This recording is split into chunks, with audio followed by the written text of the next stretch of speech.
वो 30 करोड़ जो मुसलमान अपने आप को समझ रहे हैं, ये अपने आप को हक पे समझ रहे हैं। तो कि जब जब जुल्म होगा तब तब जिहाद होगा। जी ना जाहदू फीना लनहदियन्नहुम सुबुलना, कि जो लोग अल्लाह के रास्ते में जिहाद करते हैं उनको अल्लाह हिदायत देता है कि आगे क्या किया जाएगा। हाँ, आपका नाम क्या है? मोहम्मद इम्तियाज आलम। सनातन जो है हुसैनी मुस्लिम है। जैसे बंदे मातरम कहने से ये हमारा धर्म जो है मुर्दा कौम हो जाएंगे। जो है देश में हिंसा फैले, हिंदू और मुसलमान किस तरह आपस में लड़े, यही तो बयान है। में क्या लगता है वंदे मातरम बोलने से एंटी इस्लामिक है ये वंदे मातरम शब्द? इन मौलानाओं ने कुरान को कैसे बदल दिया है। मुल्ला का कुरान कुछ और है, अल्लाह का कुरान कुछ और है। कि तुमने कैसे कुरान बदल दिया है। बंदे मातरम हो, जय श्री राम हो, देश से मोहब्बत की बातें हो, लेकिन ये लोग सिर्फ अपनी मजहब के ठेकेदार बन के चंदे वसूलने के लिए, BMW में घूमने के लिए इस तरह से मुसलमानों को गुमराह कर रहे हैं। कुम बिमानज़ल्लाहु फउलाइका हुमुल काफिरून फउलाइका हुमुज़ ज़ालिमून फउलाइका हुमुल फासिकून। जालिम तो तुम हो, मैं तुम्हें साबित करूंगा।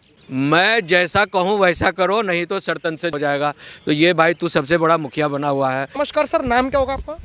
नमस्कार, मेरा नाम, माँ बाप ने जो शमशाद अंसारी रखा है, लेकिन इस देश को इज्जत दिलाने के लिए मैंने अपना नाम जिल्लत अंसारी रखा है। जिल्लत अंसारी, क्योंकि जब तक मैं जलील नहीं होऊंगा ना, वो 30 करोड़ जो मुसलमान अपने आप को समझ रहे हैं, ये अपने आप को हक पे समझ रहे हैं। तो जब मैं इन्हें बुरा बता रहा हूँ तो बहुत गालियाँ मिल रही है। इसलिए मैं जिल्लत अंसारी, और इसी नाम से मेरा यूट्यूब चैनल, फेसबुक, सब इसी में मैं दलील दे रहा हूँ। तो ये जो जिहाद वर्ड, अगर जो मदनी साहब ने अभी हाल फिलहाल इतनी भयानक मतलब देश को बर्बाद करने वाली जो बात की है कि जब जब जुल्म होगा तब तब जिहाद होगा, तो मैं 3 सालों से संघर्ष कर रहा था इन लोगों के खिलाफ। अच्छा, ठीक है, सबके पास मैं गया हूँ, लगभग देश के बड़े बड़े 300 मौलाना और सभी संगठन के पास, कि ये सब चीज़ें मेरे पास हिदायत है। अब मैं 30 करोड़ मुसलमानों से ये पूछ रहा हूँ कि अगर तुम में दम है तो जाके मदनी और जितने भी देश के मुसलमान धर्मगुरु या संगठन जो इस्लाम के ठेकेदार बने हैं उनसे ये सवाल करो। सूरह अनकबूत की आखिरी आयत 29 का 69 नंबर, इसकी आयत है वल्लजीना जाहदू फीना लनहदियन्नहुम सुबुलना, कि जो लोग अल्लाह के रास्ते में जिहाद करते हैं उनको अल्लाह हिदायत देता है कि आगे क्या किया जाएगा।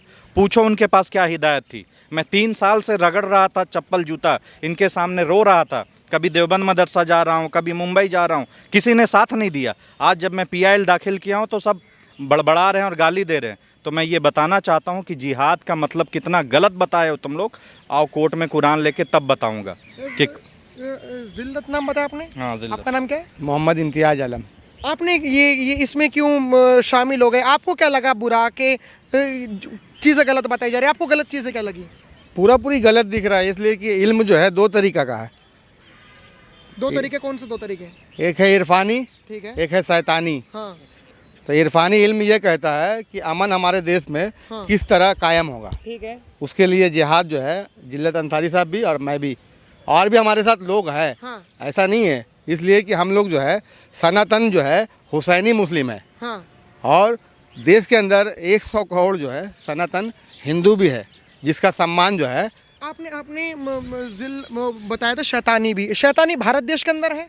हाँ, ये सब मौलवी जो है, हाँ। मदनी जैसे जो मौलवी है, हाँ। जो लोग जो है गलत तरीके से बयानबाजी जो कर रहे हैं, जैसे मैं उदाहरण के तौर पर जानना चाहूँ तो, जैसे बंदे मातरम कहने से बोल रहे हैं कि हमारा धर्म जो है मुर्दा कौम हो जाएंगे। ओहो, मोहम्मद अली जिन्ना जैसे कहता था। तो ये तो कहीं ना कहीं भड़कावन भाषण तो है ना। देश में जो है किस तरह जो है देश में हिंसा फैले, हिंदू और मुसलमान किस तरह आपस में लड़े, यही तो बयान है।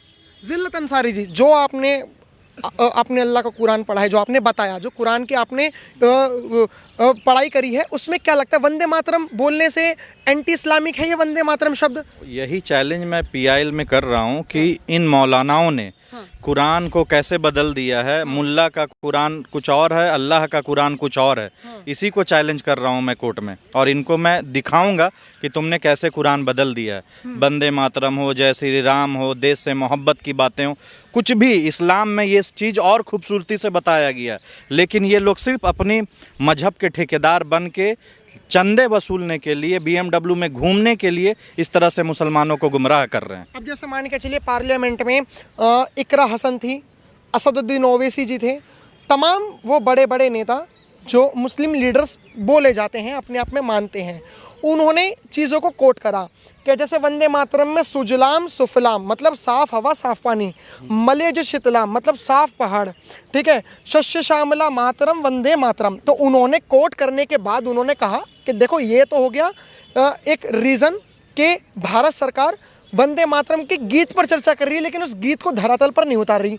लेकिन वो मसला अलग है, जो आपका मसला है वो इस्लाम से ताल्लुकात है। तो मैं ये जानना चाहता हूँ, उन्होंने बताया कि देखो हम सर सिर्फ अल्लाह के आगे झुका सकते हैं, और वंदे मातरम का मतलब होता है कि हे माँ मैं तुम्हें प्रणाम करता हूँ।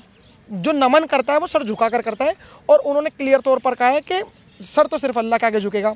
हमने आम लोगों से बात करने की कोशिश करी तो 70% पक्ष तो ये गया कि हम वंदे मातरम बोलेंगे, 30% पक्ष ये गया कि हम वंदे मातरम नहीं बोलेंगे। तो मैंने उनसे सवाल करा, तो ऐसे तो आप अगर सर सिर्फ अल्लाह के आगे झुकाते हो और किसी के आगे नहीं झुकाओगे तो फिर तो कल तिरंगा भी होगा, आप तिरंगे के आगे नहीं झुकाओगे। तो उन 30% लोगों ने भी मना कर दिया। 70% लोगों ने कहा कि हम वंदे मातरम भी बोलेंगे, भारत को माँ भी मानेंगे। लेकिन जो 30% हैं उनका क्या? वो जो 30% है ना, मेरे PIL में खुद से मैं बहस कर रहा हूँ इसमें, वो 100% जितने मुस्लिम है ना सब बोलेंगे जो कुरान से दलील देने वाला हूँ। हाँ। आज का मुसलमान जो है ना अल्लाह की नहीं मान रहा, वो मुल्ला की मान रहा है। इसलिए मैंने इनका नाम क्या रखा है, मुल्ला मान, ठीक है। और ये सूरह तौबा की 31 नंबर आयत है कि आज के मुसलमान आलिमों को रब बना लिए हैं। हाँ। तो रब बनने का मतलब ये जो बोल दें वही हक हो जाता है और बाकी ना बोले तो यही गलत हो जाता है। तो ये सब चैलेंज मैंने डाला है PIL में, और इन्हें बहस करके बताऊंगा कि कैसे तुमने गलत किया है। इस देश में सनातनियों को जानबूझ के उकसाया है और इस देश की मान मर्यादा को पूरे दुनिया में ख़राब किया है कि मुसलमानों पे जुल्म हो रहे हो। अरे बेवकूफ़ों, असल तो जालिम तुम हो। क्या कहता सूरह मायदा की 44, 45, 47 नंबर, वलम यहकुम बिमा अंज़लल्लाहु फ़उलाइका हुमुल काफ़िरून फ़उलाइका हुमुज़ ज़ालिमून फ़उलाइका हुमुल फ़ासिकून। जालिम तो तुम हो, मैं तुम्हें साबित करूँगा। जाकिर नायक, अभी जैसे आपने किसका नाम लिया आपने, मत लीजिए, ये 1 नंबर का फ्रॉड आदमी है जाकिर नायक। जाकिर नायक। इसके पास, मेरे पास प्रूफ है। जाकिर नायक कितना बड़ा इस्लाम के नाम से सब कुछ इज्जतें कमाई, सब कुछ किया, लेकिन उसने मेरे साथ क्या फ्रॉड किया है। मुझे तालिबान की जेल में जाना पड़ा इस बंदे के वजह से। मेरा यूट्यूब चैनल और फेसबुक ज़िल्लत अंसारी के नाम से है, उसमें मैं प्रूफ दे रहा हूँ कि सबसे पहले जब यहाँ 300 मौलानाओं ने जब मुझे रिजेक्ट कर दिया, जलील किया कि नहीं तुम मुसलमान, मतलब तुम मदरसा से फारिग नहीं हो तो तुम्हारे पास ज्ञान नहीं आ सकता ईश्वर का, ठीक है, ये बोल के रिजेक्ट किया। तब मैं अल्टीमेटली हार के ओमान गया इसी से मिलने, जाकिर नायक से। उसके बेटे से बात हुई, मेरा मैसेज वहाँ तक पहुँचाया, वो मैसेज भी है मेरे पास। उसने साफ क्या कहा कि नहीं मैं मौलवियों के ख़िलाफ़ नहीं जाऊँगा। तो इसके वजह से मुझे फिर तालिबान की जेल भी जाना पड़ा। तो इन लोगों को तो मैं वो करने वाला हूँ ना कि याद रखेंगे किस अल्लाह के बंदे को तकलीफ दिया है। लेकिन जो जिनकी बात आप कर रहे हो, क्या नाम है उनका, जाकिर नायक की बात कर रहे हो, तो वो जो उनकी जो हरकत इतनी घटिया है कि वो कहते हैं कि जो लड़की अनाथ हो गई, समझे, तो उसको जो है जीने का कोई हक नहीं है, उसको रंडी बन जाना चाहिए, बेसिया बन जाना चाहिए, बचपन से ही बेसियागिरी करना चाहिए। वो हरामियों का उनका ये तर्क है। और वो क्या अपने घर में ही बेसियागिरी किया, और उसने क्या किया, खुद एड्स का इलाज करा रहा है, उसकी बेटी भी एड्स का इलाज करा रही है, उसकी पत्नी भी एड्स का इलाज करा रही है, तो उसका बेटा भी एड्स का इलाज करा रहा है। तो सवाल ये है कि देश में ये क्या, किस तरह का ये लोग जो है माने ये कर रहे हैं, किस तरह का कल्चर जो है मुसलमानों में ये देना चाहते हैं।